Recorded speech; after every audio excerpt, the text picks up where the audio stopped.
Kwa majina naitwa Ali Masud. Mimi ni mwanabiashara. Niliingia kwa Imarika takriban miaka 10. Nikasevu na wao polepole, nikachukua loni ya kwanza. Nikafungua biashara ya hoteli.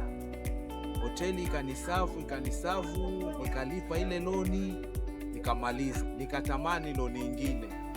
Nikachukua, nikanunua gari ikanisavu vizuri, nikalipia loni nayo hiyo ikasukuma, nikalipa loni, ikazaa gari ingine. Hiyo gari bila loni imezaa gari, nikasukumana nayo. Hiyo gari zikawa ni 2, nikasukumana nayo zikazaa gari ya 3.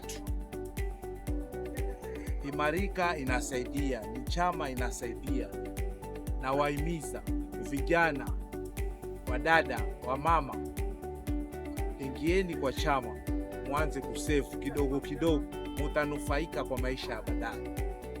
Imarika ni chama ambayo ni mzuri kabisa.